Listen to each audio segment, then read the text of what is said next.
Assalamualaikum warahmatullahi wabarakatuh. Kami kelompok 11 dari Universitas Iksan Gorontalo akan memaparkan materi dari Bapak Yudin Yunus SHMH. Sebelum kami memaparkan materi, perkenalkan kelompok kami. Yang pertama, Nurul Fajrin Hasan, Muhammad Sahrul Hilala, Ririn Saputri, Muhammad Rizky Pandialang.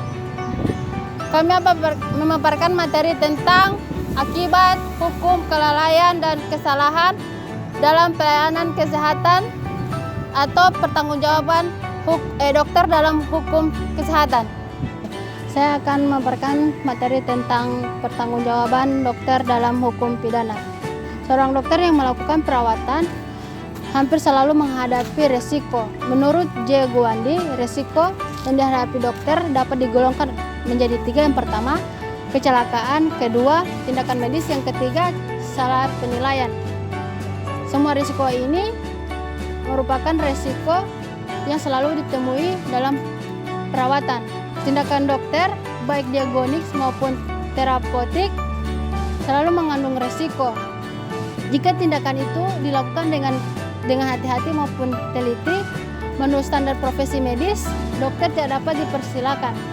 Hal-hal yang berkaitan tentang hak dan kewajiban dalam transaksi terapeutik, yaitu pasien dan dokter. Yang pertama, masalah informasi yang diterima oleh pasien sebelum dia menerima persetujuan untuk perawatan medis. Yang kedua, masalah persetujuan, yaitu persetujuan tindakan medis yang dilakukan oleh dokter maupun tenaga kesehatan. Yang ketiga, masalah kehati-hatian dokter maupun tenaga medis yang melakukan perawatan. Ketiga masalah pokok ini dipandang dalam rangka hukum pidana atau hukum kesehatan. Pada garis besarnya mengatur 2 persoalan. Yang pertama, yaitu standar pelayanan medis yang berbicara tentang kewajiban dokter. Yang kedua, standar profesi medis yang pada dasarnya menimbulkan adanya kealpaan atau bentuk. Yang pertama, kewajiban. Yang kedua, melanggar kewajiban. Yang ketiga, penyebab. Yang keempat, kerugian. Baiklah, saya akan melanjutkan materi dari teman saya. Pada dasarnya, seorang dokter baru akan dihadapkan ke pengadilan pada saat si pasien tersebut mengalami kerugian. Nah, kerugian ini timbul akibat adanya pelanggaran kewajiban yang sebelumnya sudah disepakati kedua belah pihak. Meskipun kewajiban seorang dokter itu tidak diatur secara rinci dalam kontrak privati, tetapi kewajiban seorang dokter itu sudah diatur dalam standar minimal kesehatan. Nah, standar minimal kesehatan itu dibuat berdasarkan hak dan kewajiban seorang dokter, baik yang diatur dalam kode etik maupun perundang-undangan. Baiklah, saya akan melanjutkan materi dari teman saya. Dalam beberapa kasus, dokter seringkali lalai untuk memantau kondisi pasien serta mengantisipasi komplikasi setelah operasi diadakan.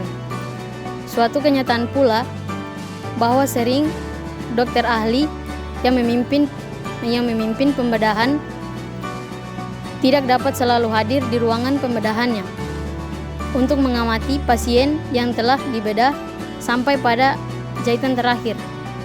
Menurut Undang-Undang Nomor 36 Tahun 2009 tentang kesehatan, maka ancaman pidana kesalahan atau kelalaian dokter dalam menangani pasien akan mengakibatkan cacat atau luka-luka. Tidak semata-mata surat mengacu dalam pasal 359, 360, 361 KUHP, karena undang-undang tersebut sudah dirumuskan ancaman pidananya. Itulah hasil pemaparan kami. Dapat disimpulkan bahwa seorang dokter yang melakukan perawatan yang mengakibatkan kesalahan dan kelalaian dalam pelaksanaan kesehatan dapat dijatuhi hukuman penjara atau denda yang telah diatur dalam Undang-Undang Nomor 36 Tahun 2009 tentang kesehatan. Sekian dan terima kasih. Wassalamualaikum warahmatullahi wabarakatuh.